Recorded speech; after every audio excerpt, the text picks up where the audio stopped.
Who's my number 4? Queen.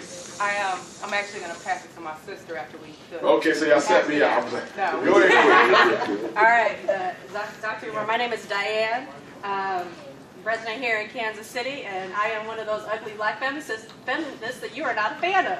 So I appreciate you coming here to Kansas City, and I figure if I'm going to have something to say, I'm going to say it to your face, so I do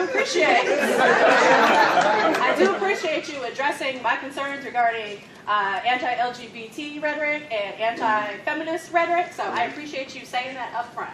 So my question is, the exact definition of hate speech is speech that offends, threatens, insults groups based on race, color, religion, natural origin, sexual orientation, disability, or other traits. That is the definition of hate speech.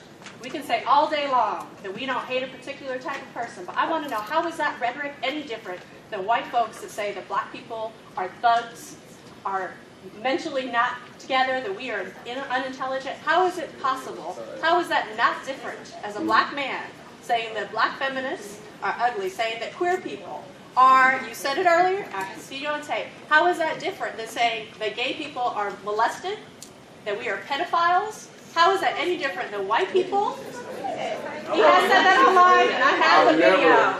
Yes, you have. No, you did say that online. I was accused and derided, as some of you guys know, because of my position on sexual confusion in the African American community. And I understand we may have a few visitors tonight, and I don't mind, okay, of that community. And so I think it's important that I clarify my perspective on black homosexuality and lesbianism so that we're all crystal clear on where I stand. Yes, it is true, I do not support it. Yes, it is true, I do not condone it. But it is absolutely false if anyone says that Dr. Umar Johnson hates any of my brothers and sisters who practice a traditional lifestyle, a non-traditional form of marriage. Right, so my question is, how is this anti-woman, anti-gay rhetoric any different than white folks who say that black people are dumb, that we're thugs?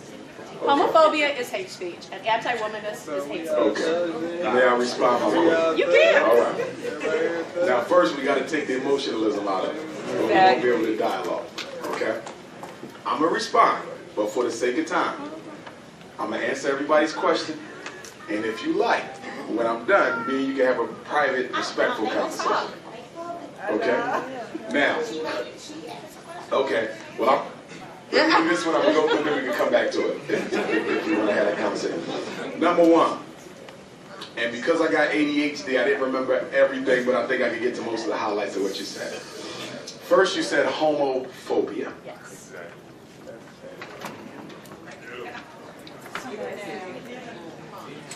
Oh, you're going to tell me that it's a mental illness from an outdated DSM-3 that was abolished in 1973? Don't try it. That's like history. This is not the DSM-5? This is the DSM-5. Oh, that we're mentally ill. Go ahead. Go ahead. I just want to hear you answer the question.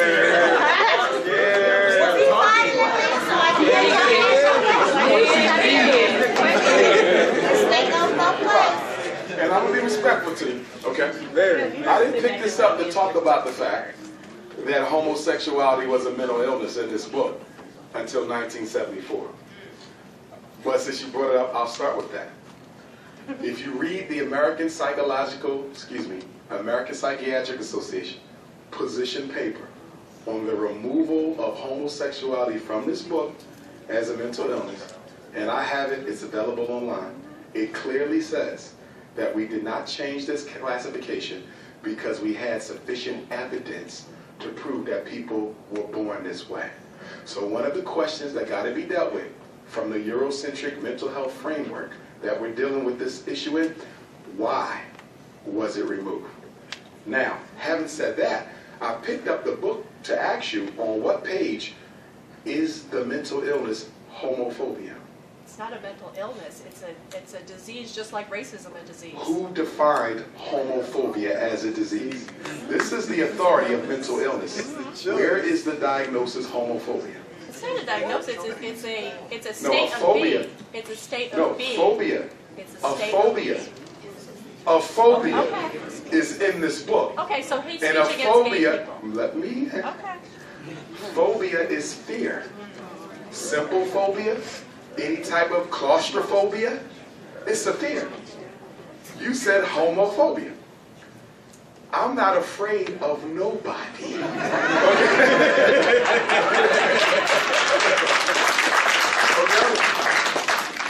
I've been asked by homosexuals and lesbians to have conversations with them on their radio shows.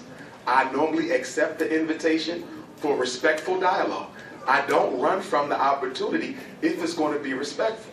Now, I stand by my position as a psychologist, as an educator, as a therapist for normally 20 years. And in 95% of the cases of gay and lesbians I personally know and met and worked with, most of them were victims of sexual abuse as children. I'm speaking not what some white person wrote in some research study. I'm telling you what I know. Amongst black folk, it is a pathology born of childhood sexual victimization. Denial is at the root of all mental illness. It's easy to say, I was born like this, so I don't have to deal with the pain that triggered it. Now,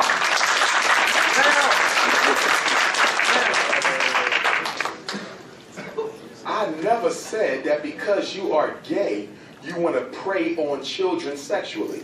Now, do you have a strong case of homosexuals and lesbians who prey on children? Look at the Roman Catholic Church. We don't have to debate whether or not folks who are sexually confused, who may also prefer children.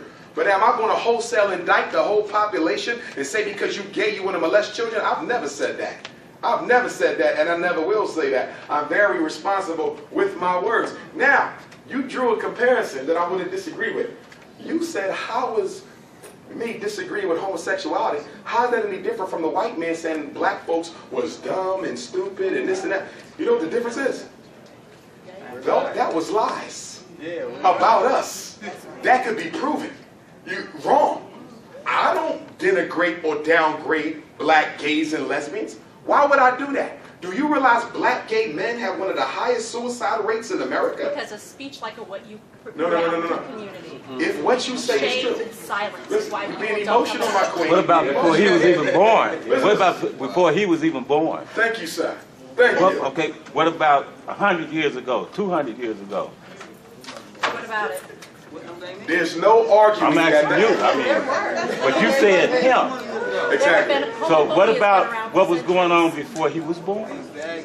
He inherited it and he decided to continue the How? conversation. Listen. My queen, stay with me. It is a political fact for anyone with common sense. It is a political fact for anyone with common sense. Dr. King was assassinated in 1968. Black Panther Party was destabilized in 1972. Homosexuality became normal in 1974. It is a political fact that homosexuality was declassified as an illness so it could be used to take over the black civil rights struggle. LGBT is what they call the new black. We know it's not black, but they're using it to ignore the black agenda in deference of the LGBT agenda. It is the only minority issue that matters in this country. Now let me ask you a question, my queen. Since we're talking about freedom of speech and people's rights and looking out for those who are being oppressed and denied their opportunity, where the hell was the LGBT movement when Michael Brown was murdered? Where the hell was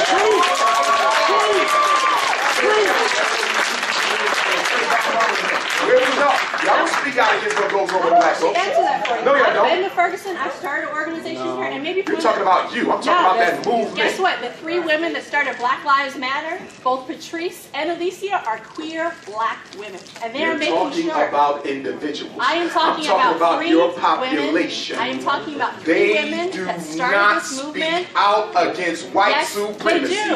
And the Yes, reason they do. LGBT does You're not, I'm not talking incorrect. about you as an individual, I am but the talking- you reason are why incorrect. the LGBT movement does not speak out against white supremacy is You wanna because they bet? are a part of it. Here's my number 4.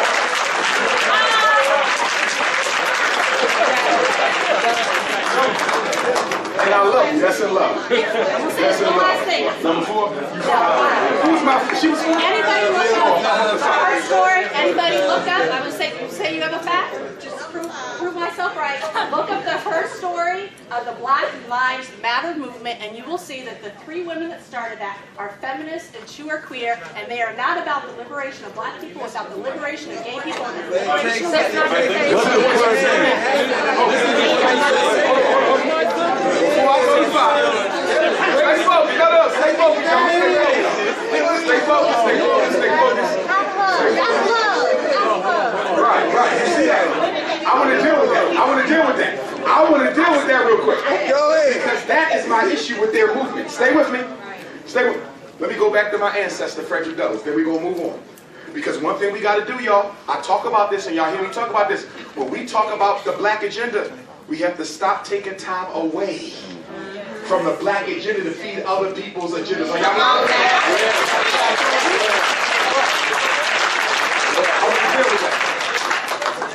I want to draw a parallel, respectfully. When Frederick Douglass was fighting for the right for blacks to get the vote, Susan B. Anthony and other white feminists told Frederick Douglass that you should not let the black man get the vote until the white woman get the vote. And Frederick Douglass said the struggle of a whole race ain't got a damn thing to do with your struggle against your man.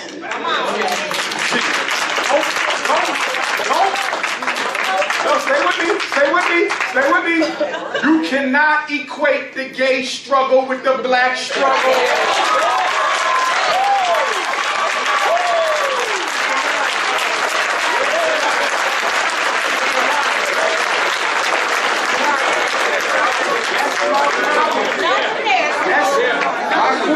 That's our problem.